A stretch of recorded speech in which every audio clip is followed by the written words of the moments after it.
Welcome, welcome, welcome back, my Be Health Empowered family. I am Dr. Melissa Clark.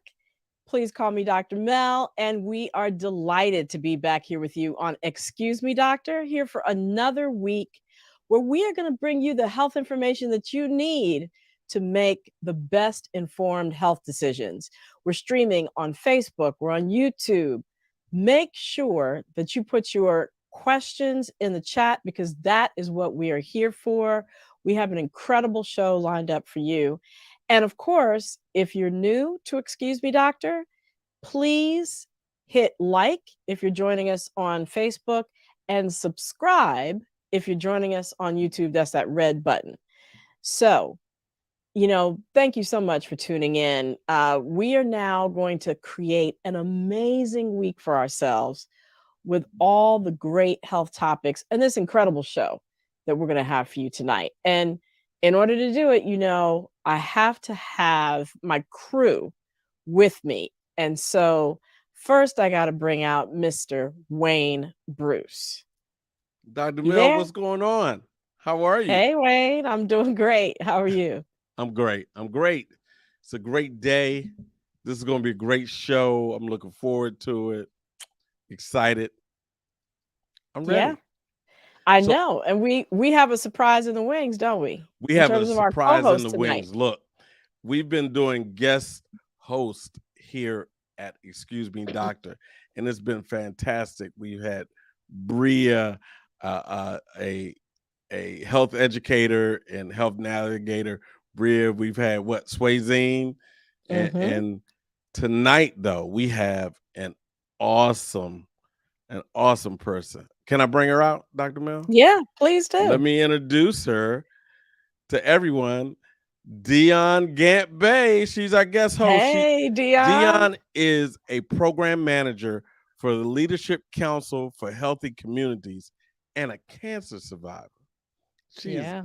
She incredible. is a warrior, y'all. She is She is a a warrior. She a is a warrior. spiritual and physical warrior. Yeah. Yes. Good evening, good morning, good day, good day. I'm so excited and thank you guys for letting me be a part of today's show. I'm excited and looking forward to what you're going to share, Dr. Mel. All right. All right. And we are excited to have you a part of Excuse Me Doctor today. So welcome. Thank you so much for joining us. Welcome to the family, Dion. Let's Welcome, Absolutely. Wayne. The Be Health let's Empowered family. look. Today's show is incredible, Dr. Mel. I mean, Yeah.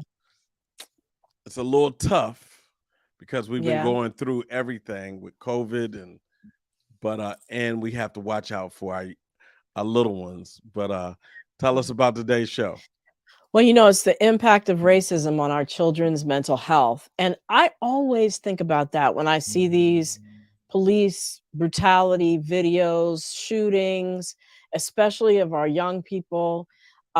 Just like what kind of effect is that having to watch it over and over and over again on social media, on the news?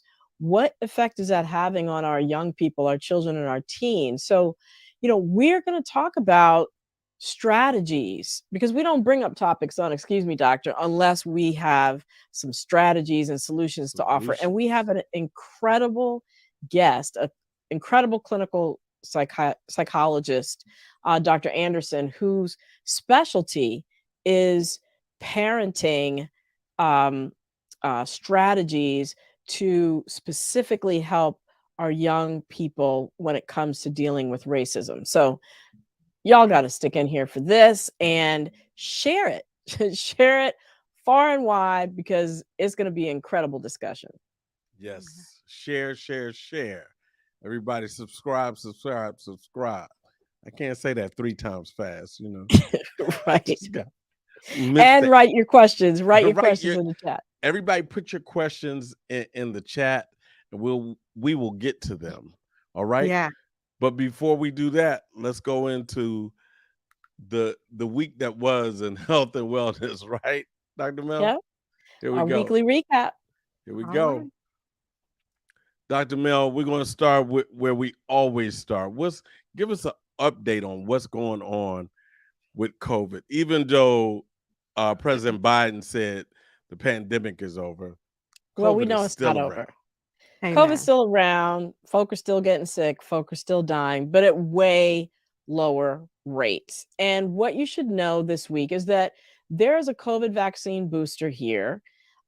It's the booster that actually helps your body fight two strains of the COVID-19 virus by producing antibodies against both the original COVID strain and the Omicron strain. So it's available now. If it's been 4 months or more since you got your last booster or your last COVID vaccinations, now's a great time to get it, especially before winter gets here, because we know typically there's a surge because people go indoors during the winter. So now's a great time to get it. Now's a great time to get your flu shot too. Amen. Yeah, Yeah, can we do both like together? Can I get knock out my flu shot and my booster together? that's a great question. Yeah, they did studies show that you can get both at the same time. And if you have specific questions though about your personal health condition, ask your doctor. But it is safe to get them both at the same time. That's great, Dr. Mill. Great, Dr. Noel. Yeah. Number So that's the two, COVID update. that's it for the COVID update. So number two, so Dr. Mel, can hyperbaric oxygen help long COVID? Isn't hyperbaric oxygen that cylinder thing that Michael Jackson had in his house, and he was staying yet to help Right. him stay young? Is that it? Yeah, that's that thing. They had it on the front page of the National Enquirer, him in this cylinder. But hyperbaric oxygen is actually a legitimate medical treatment for hard to heal wounds, in addition to other things. What it does is it super saturates your body with oxygen by delivering 100% oxygen under pressure to your body. And now there actually a study has seen that it helps people who have long COVID, specifically those people that have brain fog. And that brain fog is actually due to the COVID virus damaging your brain tissue and leading to brain shrinkage in long COVID patients. Wow. And the hyperbaric oxygen actually healed the brain tissue Oh and wow. yeah, improved thinking ability and made people just feel better compared to those people who just got regular air. So that's promising. Yes, it is. So quick question. So is it just one session that you need, or how long does a session last? What tell us, educate us, Dr. Mel. Okay. So a session lasts about 90 minutes. And in this particular study, they did 40 sessions over 60 days. And that was basically the protocol that led to these improvements. So these folks basically said, they felt back to normal afterwards. So I think it's really a potential future treatment. So Wow. we'll Awesome. see if that study gets replicated and if it kind of gets into the mainstream of treatments. A lot of athletes use it already. Yeah. Have those hyperbaric chambers in their homes, and Okay. it helps for I guess they use it for recovery, muscle recovery. Mhm. Right. No, Okay. that makes sense. Yeah. Yeah, Yep. and and Dr. Mel, I just thought Bubbles was on the front of the National Choir. I didn't know. No, I it was didn't know. that was a I different thought the issue. chimp. That I was a just thought it was different Bubbles the chimp. I yeah, didn't no, know it that was was a him in the. different issue. There was another issue with him in the hyperbaric chamber. I'm telling you. Okay. Well, look, I look. mean, and I didn't subscribe to the National Enquirer. I just saw it in the grocery store as I was checking out. That's right. That's right. Sure. Okay. So look. So I'm encouraged. I'm encouraged. I'm kind of a little embarrassed, but I'm a little encouraged that they said vitamins. Uh, you could prevent Alzheimer's. Studies are Oh. showing you could prevent Alzheimer's with vitamins. Well, this is the first large scale, long term, randomized controlled trial. So that's like the gold standard of clinical trials. They looked at 2,000 people, 65 years and older, over a 3-year period of time. And they tested to see if a daily multivitamin showed significant benefits in global cognition, so thinking, ability to think, problem solve, etc., memory, versus just a placebo pill. Mhm. And they showed that it did, that it actually improved people's memory, cognitive ability. It was most dramatic in that subset of people who actually had underlying heart disease. So that also was a really promising study that came out this week. So what kind of multivitamin? I mean, is it like Centrum? Is it like for the elderly people? Do I have to creep around? And now I cannot feel ashamed because I'm old enough to take Centrum. Centrum Silver. So actually, it Silver. was Centrum Silver that was used Damn. in the study, but it was just basically a standard multivitamin. It's not like a commercial for Centrum, Okay. because most multivitamins have vitamins A, B, C, D, E, and K, plus minerals like selenium, chromium, magnesium. And so that was really what, they think made the difference in this subset of people. Now, kicker, 90% of the folk were white people in the study. So Okay. they're actually trying to improve the study and kind of redo it with a more diverse group of people to see if they get the same results. So Okay. we got to stay tuned for that. In the meantime, though, it wouldn't hurt to take a multivitamin. All right. I don't have to Do creep around Costco for the big bottle of Centrum Silver. And like I said, it's not a commercial for Centrum. I'm just That just saying. happened to be the one that they used in the study. Okay, just say Costco. Well, we can't even say Costco. Just say Yeah, the big we're not bottle, recommending any the particular big multivitamin. 4-pound bottle of vitamins that's right. That's right. at the store that sells 4-pound Right, bottles of vitamins. right, exactly. Well, Dr. Mel, what about kids and sleep? Let's talk about that. What is your thoughts on there and what we need to know? So it turns out that children in recent generations are reporting that they're sleeping less than the recommended amount of sleep for that age group, 6 to 12 years old. And that recommended amount is 9 to 12 hours of sleep a night. Um, and you know, being between 6 and 12 years old, that's a really important time for brain development. Okay. So they actually saw that children who did did not get the recommended amount of sleep had changes in their brain, that were occurred in parts of the brain that were responsible for memory and intelligence and well-being. And when these changes happen, it manifests in different ways. It can be depression, anxiety, impulsive behavior, problems with memory, problem solving, school performance. And so getting that right amount of sleep, I know there's a lot of things pulling on our kids, but Yes, making sure they get that right amount of sleep is really key. Wow. definitely. Well, that because those kids grow up to be night owls, Right, which is number 5 which is on our number recap. 5. And it's bad news for night owls now versus the early birds. That's right. Yeah. So if you are late to bed and late to rise, a new study found that you're higher risk for type 2 diabetes and heart disease, mainly because they saw that night owls tended to be less active, less fit, Okay. Okay. eat later in the day, burn less fat because they're less active, and actually have more fat centered around that abdominal area, which we know is correlated with heart disease. And then they also tended to be insulin resistant. What's insulin resistance? That's actually the underlying cause of diabetes. Basically means that your muscles, when they require more insulin, they're not able to get them. Mhm. Um, so you kind of think about it like a drop of water from a faucet. If you turn the water on and a drop touches the sponge, which is your muscle, it's immediately absorbed, right? But if you're Right. not exercising and engaging your muscles, it's like that sponge dried out. So one drop of water is not going to really make the sponge soft again. So if your muscles are out of use, they're not going to really be able to function like they should when they see insulin. And so if you're a night owl, what does this mean?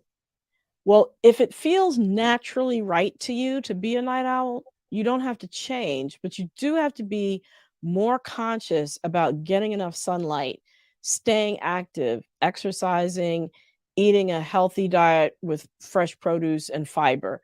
all those things will help to counteract the effects of sort of the late to bed, late to rise lifestyle.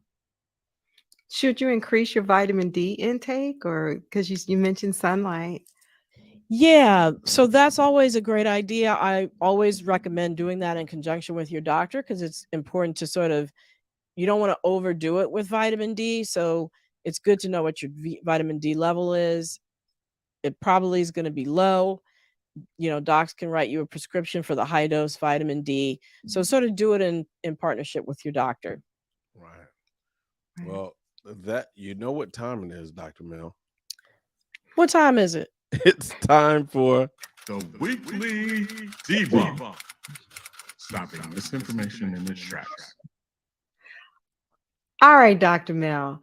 I was texting with Toya Twitterfinger about being on today's show, and she stated, not only am I not giving my child, Tank Twitterfinger, the COVID vaccine, I ain't up to date with any of those vaccines because they cause autism. What do you think about that, Dr. Mel? I don't know about Wow. that. Excuse me, Dr. Mel, is that true? Wow. No, vaccines don't cause autism. And that idea that vaccines cause autism started with a now totally debunked study that was retracted, that was published in a journal called The Lancet in 1998. That's how long ago that was, right? And they only studied 12 children. And then they try to use that as saying that vaccines cause autism. Um, and they were actually specifically looking at the measles, mumps, rubella, or Okay. MMR vaccine that infants get. The study was flawed, and it also snuck in false information to try to make its point. So it didn't really prove its point. And then since then, there have been a ton of studies that have analyzed data from, more than 1 million children, actually, and show there's absolutely no connection between vaccines and autism. Um, the rumor persists, though, because public figures have come out and tried to make that claim. It's sort of cool and Mhm. conscious and, you know, empowering to say, I'm not going to vaccinate my children because it causes autism. But the people who are making that decision don't really realize that it's not really based on anything scientific. Furthermore, it's leading to an uptick in these scary diseases like whooping cough, which Right. can kill an infant, polio. We know the damage that can do in terms of paralysis, and measles, which can cause, its own issues. So, especially it's even happening in wealthy neighborhoods, and it's also happening among certain sort of religious groups and religious sects, and in higher proportion compared to the regular population in terms of people choosing to not get vaccinated. So um, please don't buy into that particular piece of misinformation, because when you do, it can really have potentially harmful, disabling, and even deadly consequences. So please get those childhood vaccines. Thank you, Dr. Mel. Another Twitter finger Absolutely. down. Debunked. All Amen. right. Well, I didn't even know, Dion, that you knew the Twitter finger family. So thank you for bringing that up. Thank you both for joining us. And we Thank will see you back very shortly because we're about to transition into our topic for tonight. The past 2 years have taken an incredibly um, heavy toll on our young people's mental health because of the isolation, the homeschooling, the loss. Especially children of color have had loss of more parents. They're more orphans as a result of the pandemic. And in addition to that, African American young people not only suffered these things disproportionately, but also have had to deal with the continuing virus of racism in US society. The effects of racism are experienced in just about every aspect of living, from policing to education to healthcare to housing. So, if the pandemic by itself was bad, what kind of additional stress are our young people experiencing because of racism? Well, we have the perfect guest who's going to walk us through this tough topic, and that's Dr. Riana Elyse Anderson. She's a fellow at Stanford University in the Center for Advanced Study in the Behavioral Sciences. Her goal is to improve psychological outcomes for Black youth through culturally and contextually relevant parenting programs that focus on racism, discrimination, to build effective coping strategies and community building. So, thank you so much for joining us, Dr. Anderson. It's really a pleasure to have you here. Thank you so much. Such a pleasure to be with you again. Absolutely. And she says again, because we met on a National Urban League panel that we did together over the summer at their national conference. So, yes, it is great to see you again. Let's start very basic. Okay. What is racism? Please define it for me. And can Black people be racist in the United States? It's so funny. I felt that in my spirit. I was like, there's a follow-up here, right? So let's start with even more basic, right? Like, what is race? What is a race? So when we think about what race is, a lot of people jump to the phenotypic, or what they can see going on in someone's body, skin, hair, etc. So phenotypically, or what we can see, people often crudely describe people within a certain race. And this was not a practice that we've had for a long time. This is actually a fairly new practice within the past several hundred years. So it is not biologically something that we subscribe to. It is something that has only been used for the past hundreds or so years to quantify or identify groups of people, often for the benefit of other groups of people. So when we think about race, again, these crude ways of thinking about it, if we use terms like white or Black, even 200 years ago, you may categorize someone differently than you would 100 years ago or today. So those are shifting quantifications, and it, again, has only been in recent history where they have been used. So when we talk about racism, then we have systems of that quantifying or trying to classify. So if white people, for example, are at the quote top of the hierarchy and they see people who are not themselves, they may say that we hold advantage and privilege relative to these other people. That means, Dr. Mel, that Black people or folk of color cannot be racist. They cannot hold racism within themselves because they don't hold power or privilege with respect to race. So they are subject to it. They may think about things racially. They may act with respect to race, but they cannot power or privilege people outside of their groups. Right. So they can be conscious of race, right? Yep. Thank you. Yeah, thank you for breaking that down and starting with the biology of it all, because we're 99.99% genetically similar. And that 0.01%, most of the difference is on the inside and not the outside. So, yes, absolutely. So, what was your journey like?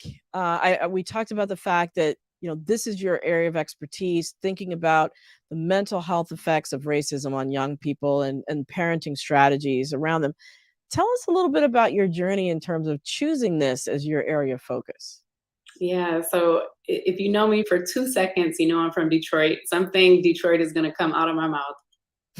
And growing up in Detroit in the 80s and 90s allowed me to see what was happening to a city that, and I didn't know this, right? I was a kid, but I'm watching a city go through the effects of a post racial rebellion that happened in the 60s. So I'm watching as neighborhoods are starting to shift, as white flight is occurring, and I'm seeing what I'm noticing in neighborhoods, which are incredible pockets of poverty or violence that's breaking out. And I'm looking at what are the reasons that this is happening. And I'm noticing, even within my own self as a biracial person, whenever I step outside of the Detroit city limits, there are the white folks, but within the city limits, they're not there. So then I started asking all these questions, like, why is it that complete cities or neighborhoods are missing one population and the others seem to almost be kept right within this pocket here in Detroit? So it was my own observations. It was asking those questions very early on as a young person that got me interested in racism as a factor. Got it. No, thanks for that backstory because I would love to then know, you talk about racism as a virus and a virus that's endemic. Explain that to us. Yeah. So that's jargony, right? But you said at the beginning, you were talking about COVID and how we watched COVID spread and we learned more about what viruses are. So the more I started reading this public health perspective to this virus, I'm reading and it's like, so is racism. That sounds a lot like racism. That feels like racism to me. So I started putting together this idea that the way we spread racism is by talking to people, especially in close spaces to us, like within the same house or community, and not actively preventing or intervening when we have the opportunity by saying there's a problem, by firing people immediately, like by doing things that we know can stop the spread. We're not doing that. And then more importantly for me was thinking about it again in this, if you think about it from the household, how I study race is the correspondence or discussion between families. So if you bring that thing home and you have close encounters with people and they constantly are around you and experiencing it, they're going to quote catch it, right? They're going to have behaviors, they're going to display racist ways, tendencies, behaviors, beliefs, because they are being exposed to it constantly. So that idea that it is a virus popped up. And then to your point about endemic, it's been with us for so long, Dr. Mel, that we can't call it a pandemic. We can't say it just happened. We can't say it's a 2-year period. That thing has been with us since America was founded. It's chronic. That thing is chronic. Yeah. Right. So what are some of the effects of racism that we're seeing in the mental health of our Black young people? Dr. Mel, a question that I get a lot is, are we sure it's race? Like, is that something that you can pinpoint? Are you sure it's racism or racial discrimination? We run really fancy models. We have lots of people in our data set. And without a shadow of a doubt, racial discrimination has been related to depression, anxiety, suicidality, trauma, aggression. I mean, if you name it, from the span of things that are more internalizing disorders, like I just named with depression and anxiety, or externalizing behaviors, how we act outwardly, like aggression. Every study indicates that there's a strong positive relationship between discrimination and these outcomes. So without a shadow of a doubt, anything that you can name that has a mental health diagnostic criteria is associated with discrimination. So you mentioned suicidality. We know the rates of suicide are going up among Black young people, but we've had racism, like you said, for a long time. What's the difference now between, say, prior generations of Black people who were, exposed to racism, both its effects physically and psychologically, versus now, where there might be less direct oppression, but there's still the presence of racism that young people are experiencing? Yeah, you said it really beautifully, and there are a few factors. The major factor that we can think of and pinpoint is social media. Now, social media in and of itself is not, quote, bad, right?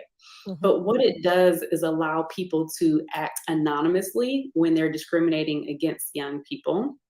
They're able to do it chronically and intensely. So perhaps when you were younger, you heard stories of things. Maybe you saw something in the distance.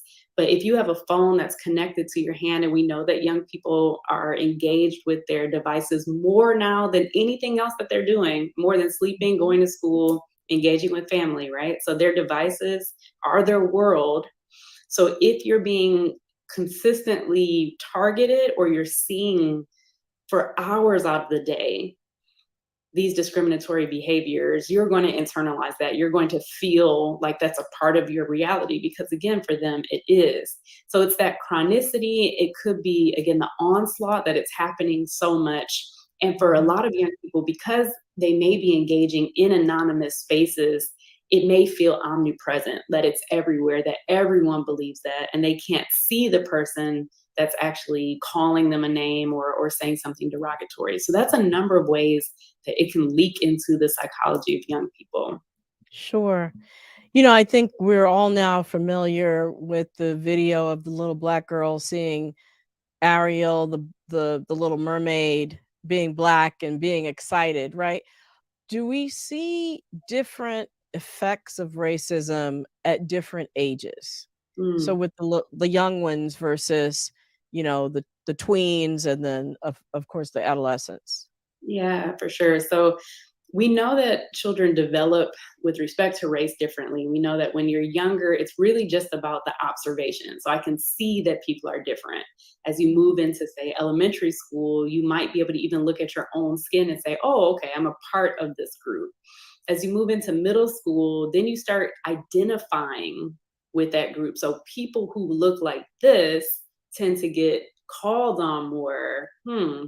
As you move into high school, there's this idea that because I am this background, I will be. So it's an over identification. Now you're starting to move into it is hard perhaps to even change that quality. And that's why stereotype might hit a bit harder as young people are starting to move into high school. They feel really connected to that identity as they're starting to progress into adolescence and early adulthood. So certainly young people are seeing race differently. They're starting to identify with it differently. So the impact of racism, they may not get it as much when they're younger, but just identifying with, as you just said, like someone seeing someone of a certain background, that might make them feel good, but they might be missing some of the bigger or more obvious cases around racism because they may not see themselves yet as a part of that group. Right. So what would you then say to parents who, might be concerned, like I said at the very beginning, about their children being exposed on social media to seeing those same videos of people getting shot by the police, Tamir Rice, especially a child getting shot by the police. What are some of the strategies that parents can use to start to build resilience in their kids when it comes to this kind of stuff? Oh man, I've been talking about this so much the past few years, and it doesn't get any easier hearing that question. So I'm just sitting with that first. Just, that this is something we even have to do is incredibly challenging to think about or to talk about. But I think the most important thing, Dr. Mel, is that children are so observant, and all folks with kiddos, or if you've been around a kiddo, you know that they're going to say like, are those earrings different? Are you parting your hair on a different side? Like they notice everything, right? So when parents or caregivers, loving adults act like we can just sweep these things under the rug, that is a mistake, right? So your young people notice that something is happening in the world and they need to be able to talk about it. So if they're noticing it, we can't just talk at them, which is a strategy that a lot of parents typically use. I'm just going to tell you about the way of the world. I'm going to put all of my thoughts onto you, wipe my hands of it, and walk away. That's what a traditional talk might look like. But the talk that we're trying to push in the work that we do is really bi-directional, right? We want that feedback from our kiddo. We want the questions. How are you feeling about this, son? What's going on, daughter? Kiddo, it looks like you're a bit stressed out. Tell me a bit about that. So that open dialogue where then you share what's going on with you. You may not know all the answers. You may not know how to solve racism today. You may not know that your kid is going to be safe every time they walk through that door, but we want them to be psychologically safe, emotionally well, so that you opening up that opportunity at the dinner table or in front of the TV is going to give them the chance to unpack and get some of that off of their shoulders, their hearts, their minds, so that they'll be well. No, that makes perfect sense. And sometimes it's not that overt. I think a lot of in terms of the violence that we are exposed to when we think about police interactions with Black people, sometimes it's just a matter of being a Black child in a predominantly white space. A lot of parents want to give their kids, quote unquote, an advantage by sending them to private schools or to schools where they end up being the minority. And then just having to navigate those spaces, perhaps without the assistance or knowledge to do that, and then coming up against, feeling different and being different. So, what are some of the strategies that you would say to a parent just in everyday interactions in a school environment? Yeah, you're saying some really great content, which is that as parents, you have to make decisions all the time around the environment of your child. And sometimes when we think about academic advancement, you would want your child to get an education that is stellar, right? And for some children, those environments can have a challenging effect on the more personal or interpersonal side. So again, it's important to make space for your child. I think that's going to be my main push for parents, is that if there aren't regular opportunities, frequent chances for your child to hear from you that you care about race, then they may not think that it's important for them to bring up, especially at a school where race may be choked down quite a bit, right? If folks are not talking about it in classrooms, if there are Exactly. either policies or initiatives that are suggesting that we shouldn't be talking about race, and they may not think that coming home and talking about it is important either. So I always suggest something as simple as meeting Mondays, right? Like at Monday, or on Mondays, that you're gonna sit down with your meal, you're gonna sit down around the table, and your family is able to openly engage in those types of conversations. You put it on the table very literally, right? Mhm. That can be helpful whether you're in a school that's predominantly white or an environment that you wouldn't think racism pops up because you're surrounded by so many folk of color, but you'd be surprised what your children are going to bring back to you. So regardless of the environment, I would really encourage you to have regular talks. And certainly if you are a parent with a young person in a school that is predominantly white, having those open lines of communication with teachers and other parents can be really helpful to make sure that you're uncovering things that may otherwise go unspoken. Totally makes sense. So making that space, making it a dialogue, having a designated time. Um, are there any particular strategies that you use to help uh, Black families as a whole? Because sometimes it's not just the kids that are experiencing these issues, right? It's also the parents too.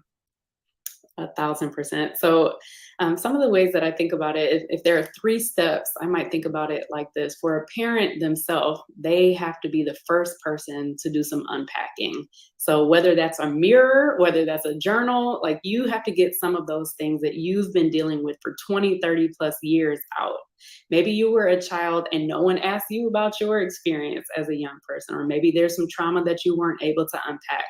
So the first thing that I'm going to encourage you to do is to get it off of your own chest. The second thing is really to think about practicing. So again, whether that's with someone who you love and trust, that could be another parent, that could be a therapist, that can be a family member that is outside of the home, but I want you to be able to practice. And that might mean that you grab a resource or two. So my favorite thing to do is to say, none of us are experts in anything with this kind of moving piece, right? Like this thing is constantly moving. And so even myself, I will be reflecting on things days later, like, did I say the right thing? Did I experience the right thing? But having resources like books, TV shows, movies, and there are a million resources for free online. So I don't like to hear excuses in this domain.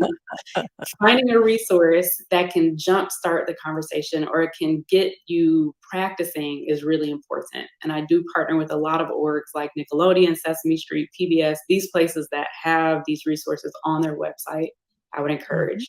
And finally, Dr. Mel, is having that dialogue with your kiddo. So after you've unpacked for yourself, you've given some opportunity to practice with a loved one. Now you're ready to have that conversation. And again, you can have that resource. You can have the stuff that you've unpacked ready to go with your young one to say, I want to hear from you. I want you to tell me how you're doing. And then you can go back and forth.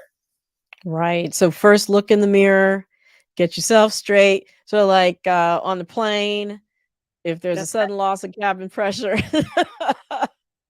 put your own oxygen mask on first, right? Get it together, y'all. And yeah, Right. as parents, I think so many people expect you to just know what to do. You're Mhm. supposed to have the book, apparently, like Right, manual right. down, ready to go. But it's a new world for your young person. And again, for so many of us, we haven't been able to unpack what we've experienced as young people. And so you're trying to be a parent while also parenting your younger self as you're Mhm. talking and manage a new way of life. You don't know how these TikToks work. Like you're trying to say it Right. all. It's tough. So, Yeah. unpack first, be real with yourself, get in that mirror, get the mask on, whatever you need to say. Right. Makes total sense. Well, I can't believe that we actually now have to go to our audience because I know there are probably some questions out there. So Wayne and Dion, if you could come on back, let us know what's going on in chat land. If we have any questions, any comments, maybe people are sharing some things that they've gone through or is on their mind. So yeah, A lot of what you got? comments, more Yeah. comments than questions. I Okay. have a specific question All though right. for Dr. Anderson. What if you find your child in a school that has a lot of racism going on? What can you do do you move your child? Do you let them go through the trauma because they're going to be put in trauma? Do you talk to the educators or the administration? What specifically do you have, or Yeah. have you seen that? Yeah, I mean, certainly there are children going through just absolute heck on earth, right, at Hmm. certain schools. Now, I'm not going to make a blanket statement, and I know that that would be a lovely kind of solution to this problem of saying, yeah, get that kid off that school and do X, Y, and Z. But the challenge is that racism is everywhere, and it's going to Mhm. be something that your child encounters at every stage of life. So the first thing that I would make sure that you're doing is have those conversations at home so that you're understanding for your child what the effect is on them. You mentioned trauma. So if you're hearing things that sound like a trauma response, they can't sleep, they're not eating well, they are hypervigilant, they're not able to pay attention in classroom, those are things that are letting you know that the quality of life for that child are not stellar and that something has to change, right? So you're getting data. The second thing would be, can you actually make any change to that quality of life by those things that you want to do at school? Can you talk to the teacher, the admin? Can something change? But if it really feels like that child is just going through heck to learn, but they can't learn because of all this other social stuff, then what you want them to do there isn't being accomplished anyway. So trying to find a different space may be best in that Okay. instance. But again, I would say throughout life, your child is going to face a number of these issues. And so the solution for me is never just take them out and move them. It's Okay. what can we do in the home? What can we do as a unit with these teachers or administrators? And then if we need to move, that's the best solution. And thank you for giving that sort of list. If you could repeat it of some yeah. of those sort of indicators, because I don't want that to get lost. And does that change with age? Like little younger ones, say under 10 versus older 10? Yeah, and I'll Over 10. definitely I'll drop a resource as well at the end of this. So colleagues and I have this trauma response paper where we're saying like under 6, here are some things you need to look for in over 6. So that's the cutoff for Mhm. trauma. That there Okay. are different ways that that might manifest. But some of the things that I mentioned could be both depression, so sleep, mood. E- Eating, like those types of things can be depression related, but then I also mentioned things like hypervigilance. So if you're looking around constantly thinking that uh, that stressor is going to come at you. If you're in a classroom, you cannot focus at all because you're ruminating or thinking about some of the things that your teacher or your classmate said from a few weeks ago. Those are indications that it's gone beyond just my mood is impacted for the day or this week. Now it's chronic. Now it's taking time from my well-being, taking time from my ability to focus in class. That's a trauma response at that point. Mhm. Great. Thanks for breaking that down. What else do we have?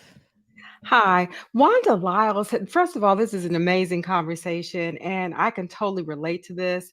When my son was in elementary school, he was in he was a minority, and he was one of three in his entire grade level. So this is just a wealth of information that you're sharing. And at some point, my family, my husband and I, we decided that we needed to move him because that was the best opportunity for him to learn. And he even spoke to us and said after he was moved, he was learning more in the new environment than he was in that old environment. And he felt more appreciated and received as an African American young man in middle school. So I just want to thank you and applaud you for this.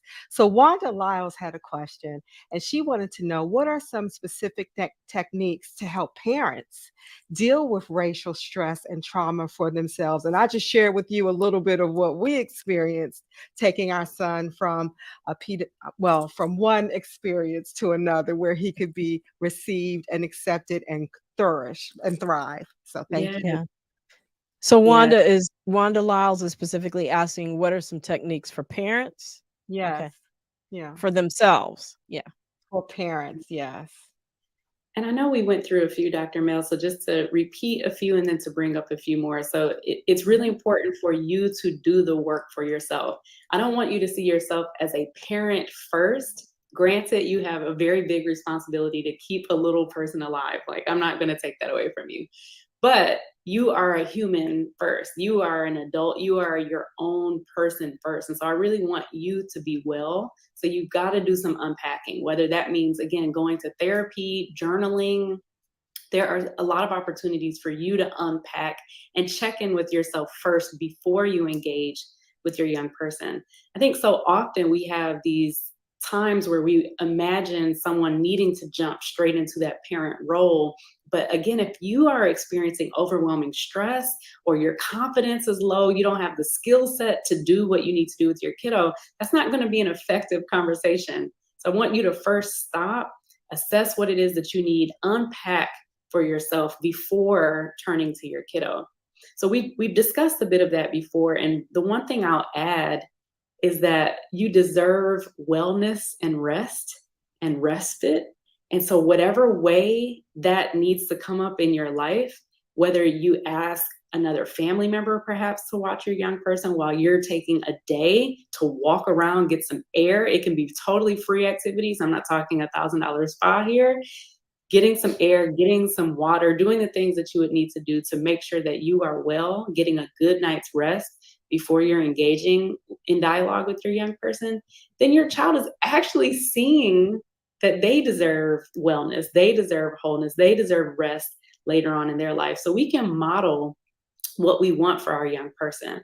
When we're watching people getting slaughtered on our phones or on TV, it's natural to be upset and to be frustrated. So you emoting and showing them, listen, I need to take care of myself just for a bit. Can you give mom a minute so I can get it together and then I'll turn to you? That might be something just in the modeling of your need for wellness and self-care that your young person needs to see so they can be well too. Makes sense. Makes sense. All right. What else do we have? And I just want to actually, as you're talking, again, schools are becoming, battlegrounds in terms of this whole thing with critical race theory. And it's almost like I wouldn't even say it is escalating in terms of racial tensions in certain parts of our country more than others. And I think some of these strategies that you're giving are really important because there are people who are actually dealing with this on a day-to-day basis in the schools, not even to mention on their job or what they're experiencing on their job and in other spaces in their life. So We have a statement from Yvonne. Yvonne Smith. She says, if that child is experiencing racism or bullying, they are not alone. To know that they are a good person. She asks, what part does the community play in what's going around? Oh, that's great. Yeah, so I'm a clinical and community psychologist, and that for me resonates with this idea that family is actually so much more than just the caregiving unit, right? It's everybody on the block, it's everybody at the school, and I love this idea that the child is not alone. So certainly, I think that our we're moving more towards isolation as a greater society, so we don't have the same types of tight-knit connections that we used to on our block or in our neighborhoods, and COVID also decimated that. But most certainly, if you go to a religious space, if you are part of a block club, if you have any of these connections with community organizations, you darn skippy better have a petition, or you better have folks, show up in mass to say, like, do we have a problem? Like, right? Like, is there something going on with this young person in this classroom? I think that that's critical, and making sure that that child is engaged with all of those people to let them know how beautiful, how excellent, how wonderful they are. Just being in community with people who love them can make a difference. So thank you so much for bringing that up. And also mentioning community as school too, because in especially in schools where your children might be the minority, it's not just the teachers; it's also the staff that work there that can be part of that village, part of that community. I'm specifically thinking about my niece and her school, and how people outside of the teachers looked after her as one of just a few Black children there. So kind of expand your concept of community to not just, especially in a school environment, to think of everybody who your child might be interacting with at school, who can help build and raise them up. So Amen. We have another question from Evan Jones, and they wanted to know, what about white families? What should they be talking to their kids about? Yes. So my favorite thought here is that I don't want to do the work that I'm doing in 20 years. Like, it would be lovely to not have to talk about race and racism with families of color because white families have gotten it together. It would just be great. It would be fantastic and lovely and wonderful. So we do absolutely need white families to talk to their children about the impact of their actions and behaviors to folk of color, and how that is leading to negative psychological reactions, not only in the folks of color, but studies show that greater understanding of racial justice, diversity improves everyone's well-being. And that's the key, that everyone in our society would be better if racism were to be diminished. So that's, I would say, for anyone, and going back to your point, Dr. Mel, of anyone saying, like, in a classroom setting, we shouldn't be talking about this thing as an anti-quote CRT policy, you're actually inhibiting your child's growth, their ability to be well, to live long lives, to be happy. So it's important for us to, I think, as a tool to get in to say, do you want your child to be better? Here are the ways that we can do that, right? I don't think that appealing to other children is working, because we've seen how young people of color are often dehumanized or talked about in ways that show that their humanity really isn't central to the conversation. All right, so let's talk about your kids. If you want your kids to be better, here's one of the ways that we can go about doing that. So white people absolutely have to talk to their children about how racism is going to be bad for them as well. And then that will, the last point there is that it needs to be a sustained effort. So what we saw in the past few years is that people picked up a book, watched a TV show, and they thought, I did it, check, we talked about race, done. That's not how it works. It's sustained, and people of color have to continuously do this. So we need to ensure that white people are picking up those books, having those same Monday meetings, having those sustained conversations about, what did it feel like when you said that about this young person today? Unpack that for me. Here's an example of when I did that. and I did a bad thing, and now let's talk about it as a family. It has to be consistent. Right. Makes perfect sense. And there you have it, Dr. Mel. All right. So, any other comments in the chat? Yvonne came back and said, find a Okay. champion. Find a champion as a teacher or Yes. administrator. Find a Yes. champion. Parents cannot fight this alone. Wow.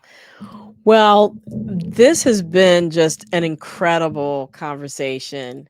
Thank you so much, Dr. Anderson. You have definitely brought a great perspective to our discussion. A tough topic, too. I mean, you know, for us individually as people who have gone through, and how do we then, care for ourselves and our own trauma before we then can address that of what our young people are going through. So thank you so much.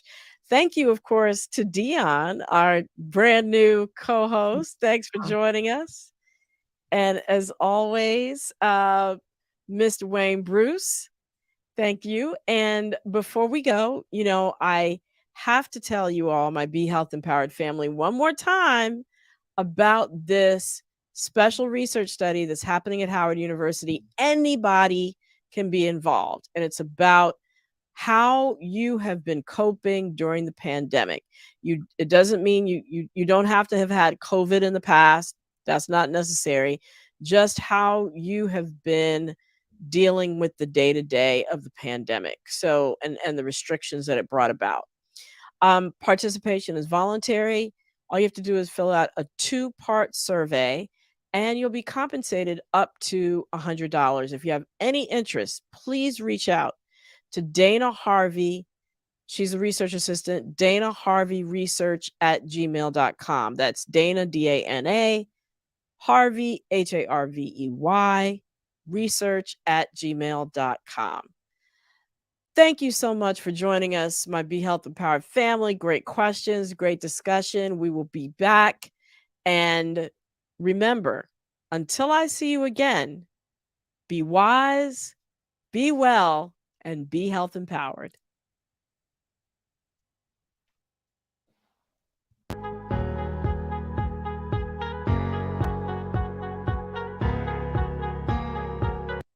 So I guess I should thank the Robinsons. They invited me. They still don't know. I hooked up with Dave 3 days ago. He'll start coughing tomorrow. And I bet in 10 days he'll be on a ventilator. Now his wife, she's not vaccinated because she thinks it'll prevent her from being pregnant. But what they don't know is that I can decrease sperm count. Sorry, Dave. Good luck with that.